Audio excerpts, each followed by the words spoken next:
Bismillahirrahmanirrahim. Assalamualaikum warahmatullahi wabarakatuh. Innal hamdalillah nahmaduhu wa nasta'inuhu wa nastaghfiruh wa na'udzu billahi min syururi anfusina wa min sayyiati a'malina. Man yahdihillahu fala mudilla lahu wa man yudlil fala hadiyalah. Asyhadu an la ilaha illallah wahdahu la syarika lah wa asyhadu anna Muhammadan 'abduhu wa rasuluhu la nabiyya ba'dah. Allahumma salli ala Muhammad wa ala ali Muhammad kama sallaita ala Ibrahim wa ala ali Ibrahim wa barik ala Muhammad wa ala ali Muhammad kama barakta ala Ibrahim wa ala ali Ibrahim fil alamin innaka Hamidum Majid. Amma ba'du. Alhamdulillah, pada sore hari ini saya berkesempatan untuk menyampaikan materi selama sekitar 30 menit tentang keutamaan tafaqquh fid din.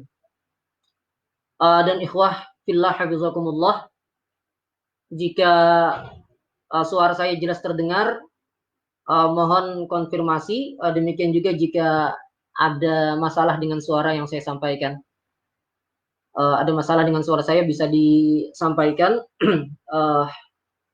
agar kajian kita pada sore hari ini bisa lebih maksimal.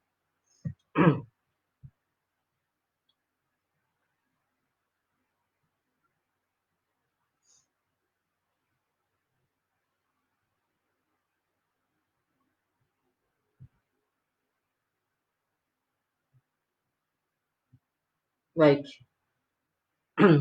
Jika jelas, silakan ditulis di kolom komentar.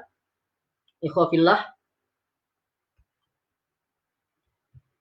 Saya di sini akan menyajikan materi presentasi tentang materi keutamaan tafaqquh fid din, yang di sini untuk ikhtisar, untuk ringkasannya saya ambil dari dua kitab saja, yaitu Al-Mulakhas Al-Fiqhi karya Syekh Shalih Fauzan dan Mukhtasar Al-Fawaid Al-Makkiyah karya As-Saqqaf Asy-Syafi'i.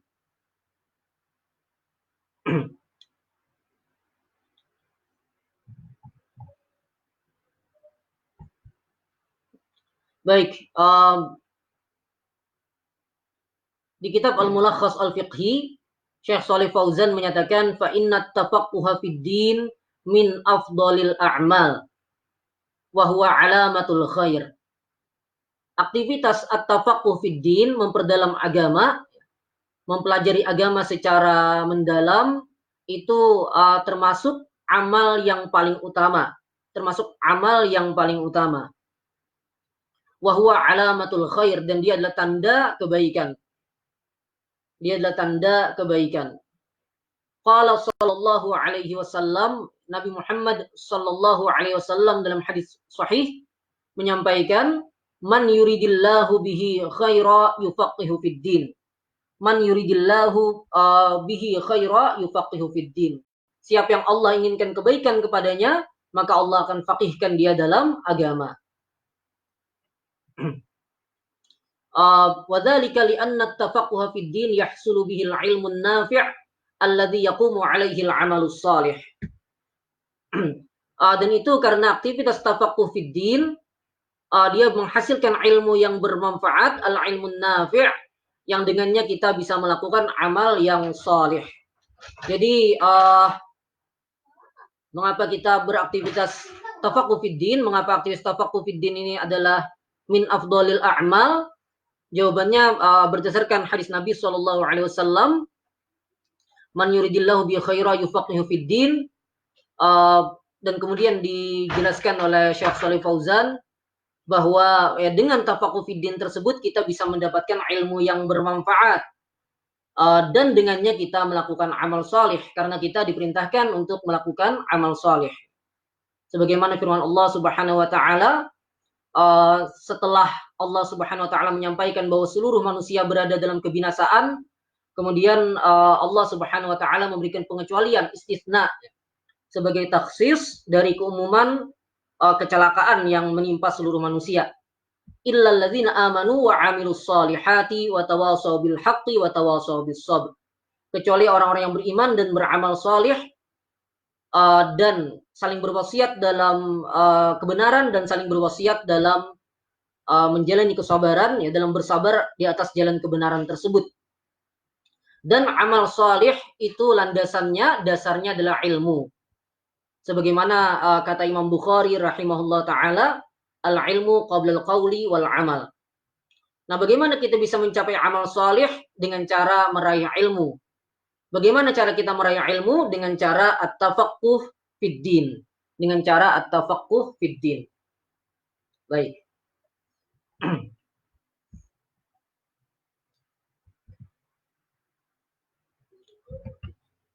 Qala Allah Ta'ala berfirman, "Huwallazi arsala rasulahu bil huda wa dinil haq."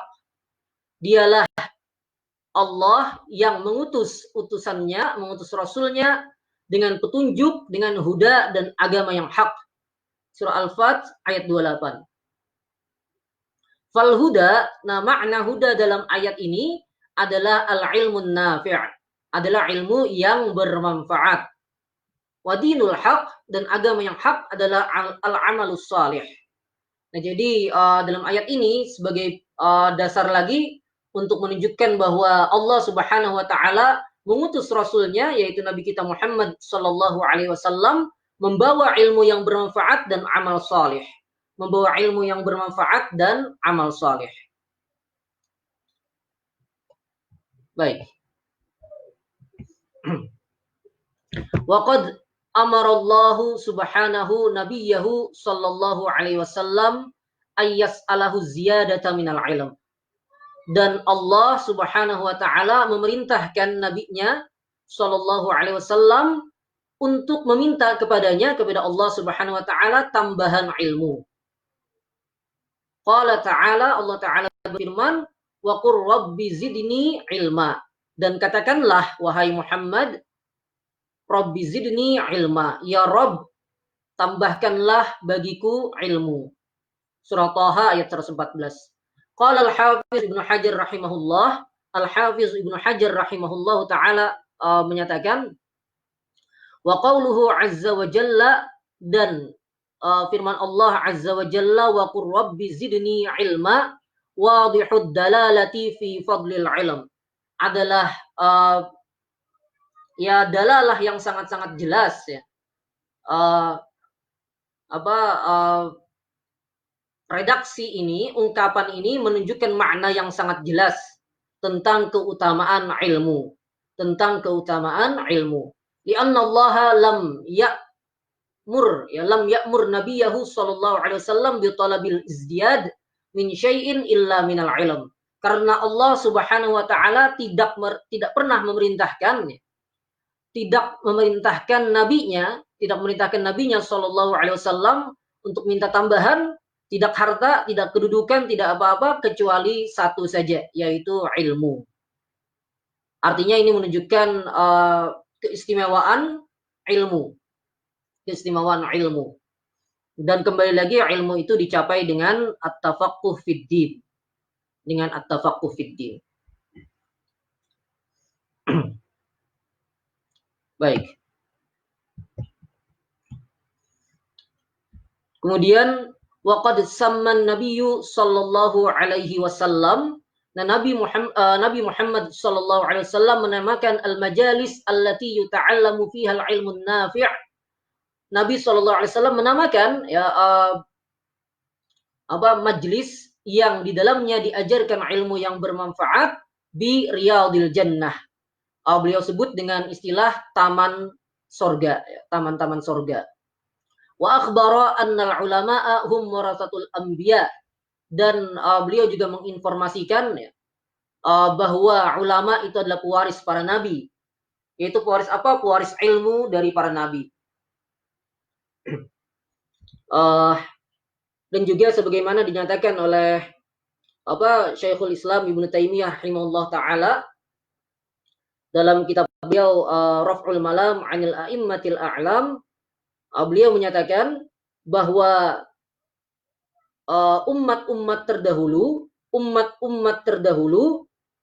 orang yang paling buruk dari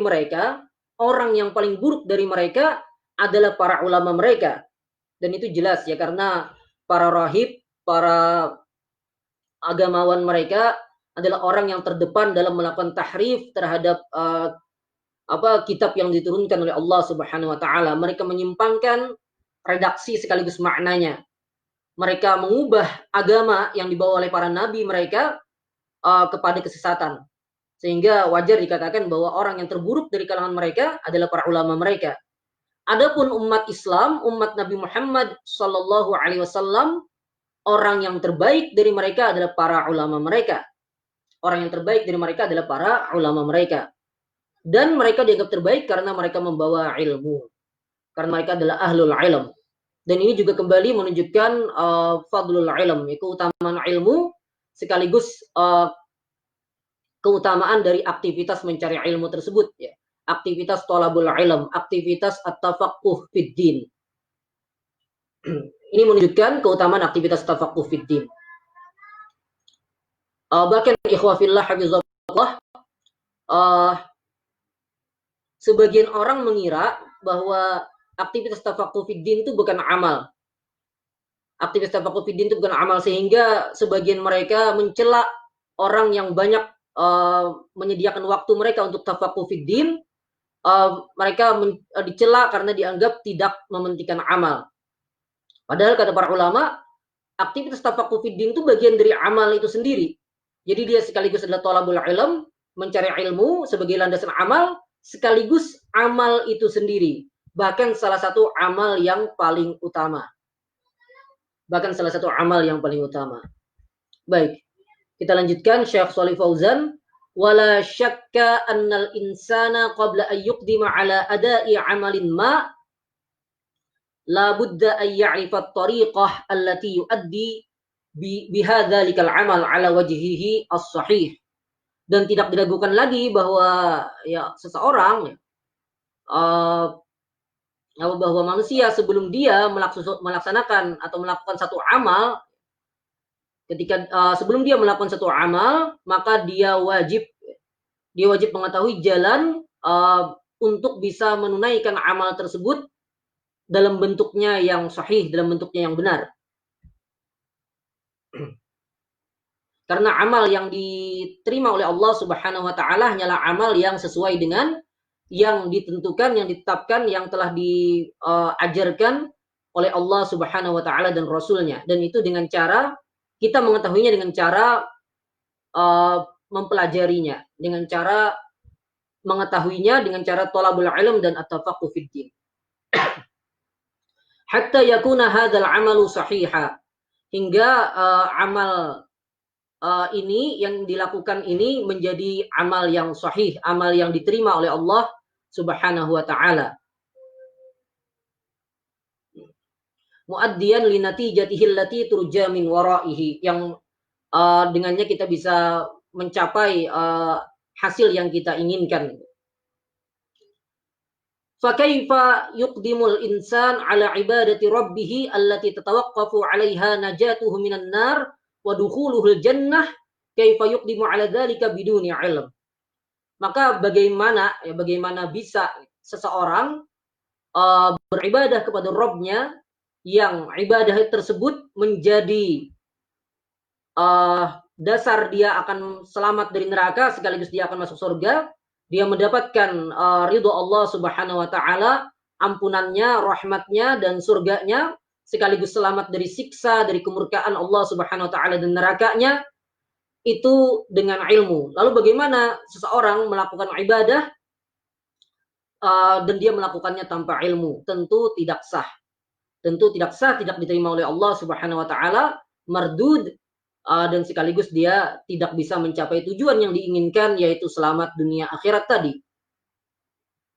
Nah, ini saja sudah sangat cukup ya untuk menunjukkan bahwa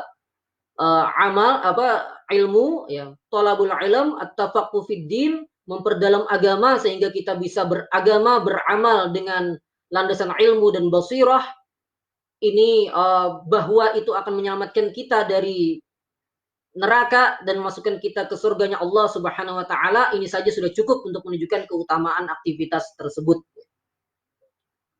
Baik, kita lanjutkan.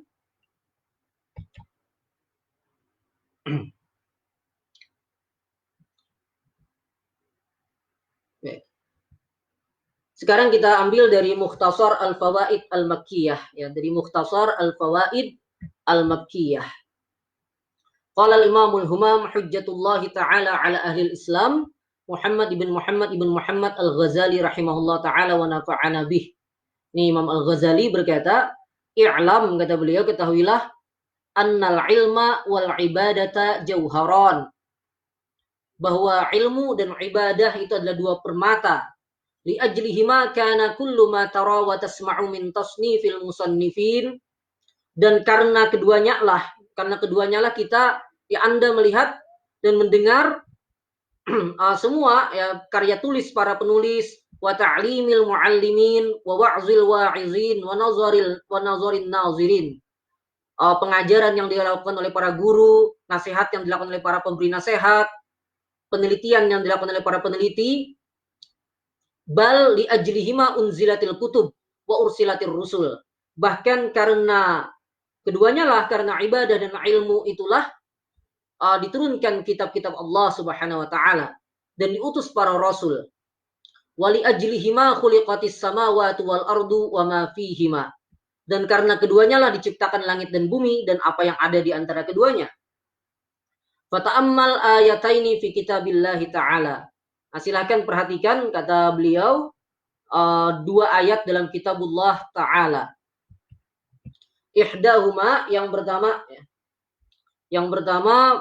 qauluhu ta'ala, firman Allah ta'ala,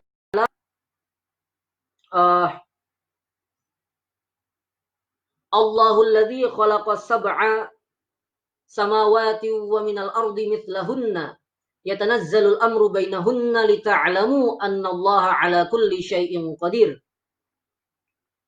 wa annallaha qad ahata bikulli syai'in ilma.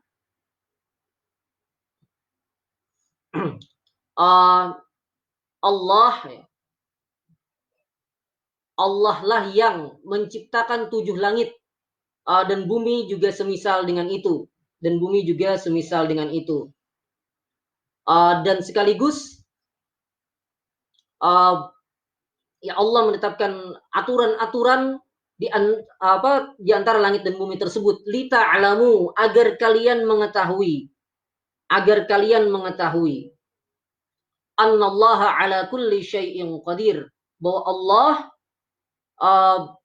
berkuasa atas segala sesuatu, wa annallaha qad ahata bikulli syai'in ilma. Ya, dan Allah Subhanahu wa taala ilmunya meliputi segala sesuatu. Nah, perhatikan redaksi lita'lamu dalam ayat ini, ya. Redaksi lita'lamu dalam surah At-Talaq ayat 12, lita'lamu, agar kalian mengetahui. Nah, di sini berarti Allah menciptakan langit dan bumi agar kita mengetahui tentang keesaan, kekuasaan, dan ilmu Allah Subhanahu wa taala. Maka kemudian dikatakan oleh Al-Ghazali, wa kafa bihadzal ayati dalilan ala syarafil ilm. Ayat ini cukup untuk menunjukkan atas keutamaan ilmu. Wala siyama ilmu tauhid, terutama ilmu tauhid. Baik, kita lanjutkan. Ats-tsaniyah qauluhu ta'ala, dan yang kedua adalah firman Allah Subhanahu wa taala, "Wa ma khalaqtul jinna wal insa illa liya'budun." Dan aku ciptakan jin dan tidaklah aku ciptakan jin dan manusia kecuali untuk menyembahku. Wa kafa bihadzal ayah dalilan ala syarafil ibadah. Dan cukuplah ayat ini sebagai dalil atas keutamaan kemuliaan ibadah. Waluzumil iqbal 'alaiha. Fa'azim bi amrayni humal maqsud min khalqillahi ta'ala. Nah, ini keagungannya dua perkara ini, inilah tujuan dari penciptaan Allah Subhanahu wa taala kepada makhluknya. Fa haqqa lil 'abdi alla yashtaghila illa bihima. Maka selayaknya, ya wajib bagi seorang hamba tidak menyibukkan diri kecuali dengan keduanya, yaitu ilmu dan ibadah. wala yanzura illa fihima, dan tidak memandang kecuali pada keduanya. Wa'lam annama siwahuma minal umuri la khaira fihi wala hasila fihi. Dan ketahuilah bahwa perkara-perkara selain terkait dengan ilmu dan terkait dengan ibadatullah itu adalah perkara-perkara yang tidak memiliki kebaikan dan tidak ada sesuatu yang bisa didapatkan darinya. Baik. Fa'idha alimta dzalika fa'lam annal ilma asyraful jauharaini wa afdaluhuma. Kemudian setelah beliau menjelaskan keutamaan ilmu dan ibadah, setelah beliau menjelaskan keutamaan ilmu dan ibadah, kemudian beliau menjelaskan mana yang lebih utama dari keduanya itu. Beliau kemudian menyatakan bahwa yang lebih utama, lebih mulia adalah ilmu. Jadi meskipun keduanya ini adalah dua hal yang utama, namun darinya yang paling utama adalah ilmu. Nah, namun kemudian beliau beri catatan, wa ma'adzalika fala budda ma'al ilmi minal amali bih. Namun ya ilmu itu harus disertai amal. Wa illa kana haba'an mansura. Kalau tidak dia seperti debu yang berterbangan, tidak ada gunanya. Fa innal ilma bimanzilati syajarah wal ibadah bimanzilati tsamarah. Karena ilmu ini menempati posisi pohon dan ibadah menempati posisi buah. Wasyarafu lisyajarah. Dan kemuliaan itu pada pohonnya, idhiya al-aslu, karena dia adalah al-aslu, pokoknya. Lakinnal intifa'a innama yahsulu bithamariha. Namun manfaat itu didapatkan dari buahnya. Seakan beliau ingin menyampaikan bahwa kita harus memiliki ilmu, kita harus berilmu, karena itu al-aslunya, pokoknya, karena tidak ada pohon, tidak ada buah tanpa pohon, tidak ada amal yang diterima yang baik tanpa ada ilmu. Hanya saja jika sekedar mengumpulkan ilmu namun tidak ada amalnya, maka tidak ada manfaatnya juga sebagaimana pohon tanpa ada buah. Nah, itu maksud beliau. Fa idzan la budda ay yakuna laka min kullin minal amrayni hazzun wa nasib. Karena itu kita harus memiliki bagian dari dua perkara ini, yaitu ilmu dan ibadah. Bal la budda lil 'abdi min arba'ati asya. Bahkan seorang hamba ini harus memiliki 4 hal.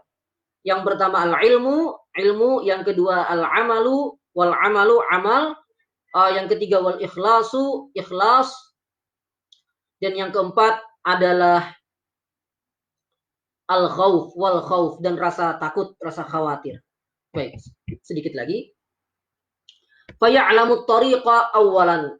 Nah, yang pertama kita ketahui dulu jalannya. Kita ketahui dulu jalannya. Jalan untuk mencapai al-haq, yaitu dengan ilmu. Jadi ilmu dulu yang pertama. Wa illa fahuwa a'ma. Kalau tanpa ilmu maka dia buta. Summa ya'mala bi'ilmihi tsaniyan. Kemudian yang kedua, dia mengamalkan ilmunya. Dia mengamalkan ilmunya. Wa illa fahuwa mahjub. Jika dia mengamalkan ilmunya maka dia tertutup, ya terhijabi. Summa yukhlisal amala salisan. Kemudian dia ikhlaskan amalnya setelah itu gitu. Bukan berarti amal dulu baru ikhlas ya, tapi berbarengan. Ini masalah urutan penjelasan saja. Wa illa fahuwa maghbun. Dan jika tidak maka dia jatuh pada kesalahan, kekeliruan, kerugian, ketertipuan. Summa la yazalu yakhafu wa yahdharu minal afat. Kemudian dia harus ya khawatir dan menghindari dari berbagai keburukan, termasuk jatuh pada futur dalam amal, jatuh pada su'ul khatimah wal iyadzubillah. Wa illa fahuwa maghrur, dan jika tidak maka dia tertipu.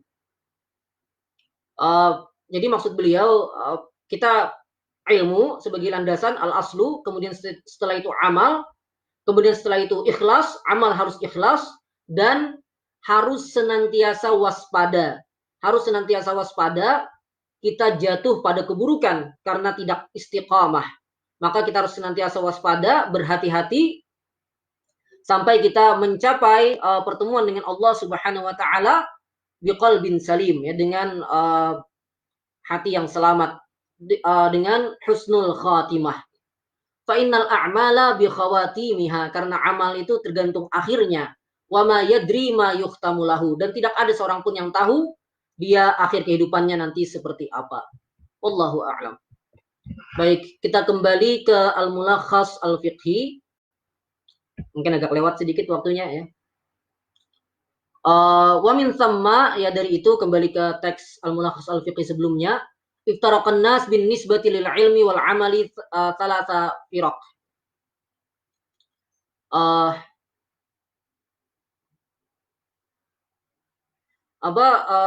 Manusia dari sisi ilmu dan amal, dari sisi ilmu dan amal dia terbagi menjadi 3 kelompok.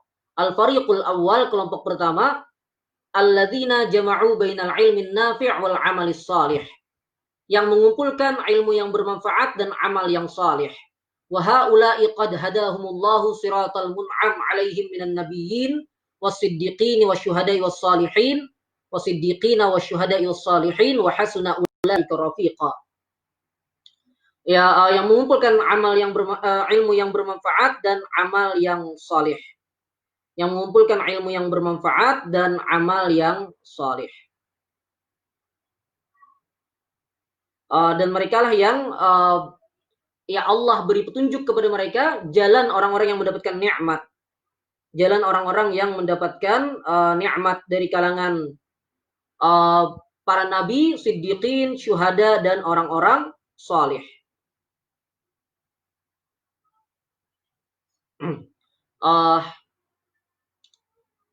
Ya, dan mereka lah orang-orang yang sebaik-baik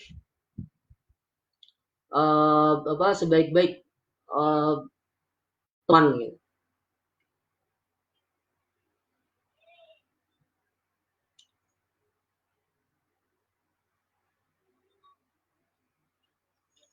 Itu al-fariqu al-awwal, kelompok yang pertama, yaitu yang mengumpulkan ilmu yang bermanfaat dan amal yang salih.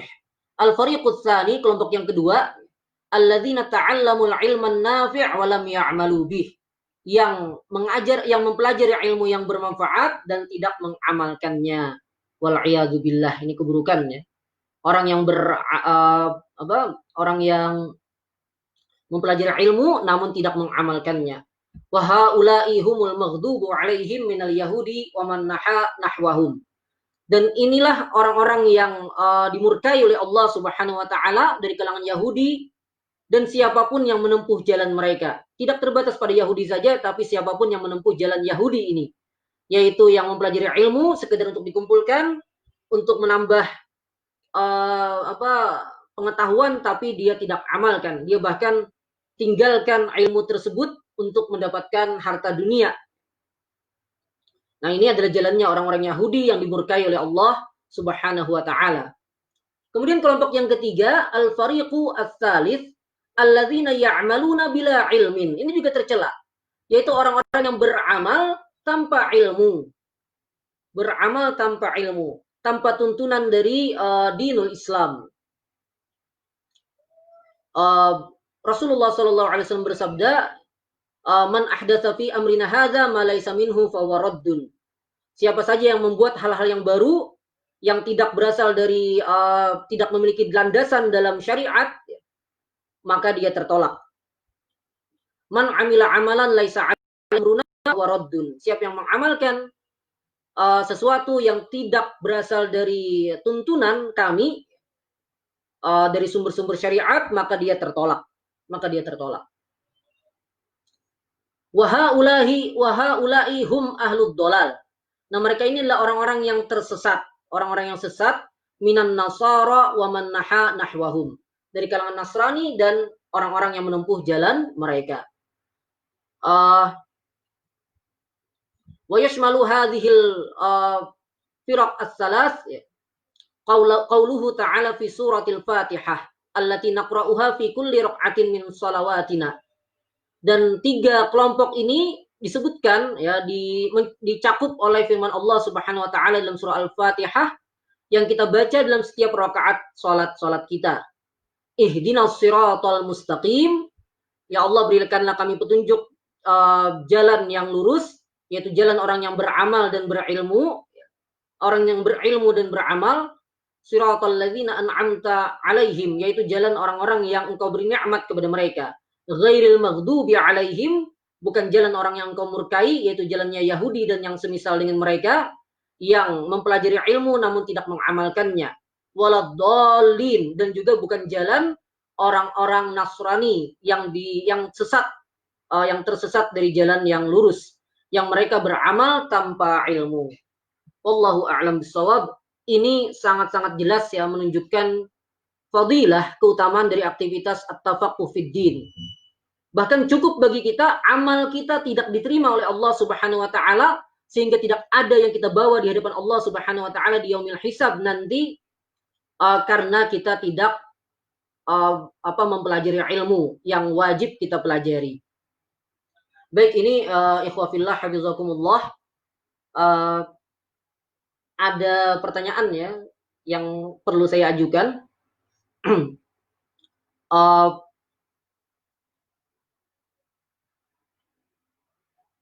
Sebutkan 3 kelompok terkait dengan ilmu dan amal tadi ya.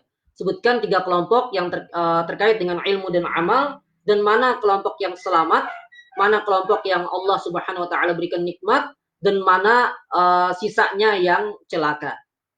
Silakan ditulis di kolom komentar tentang 3 kelompok ini ya, tentang 3 kelompok ini. Silakan.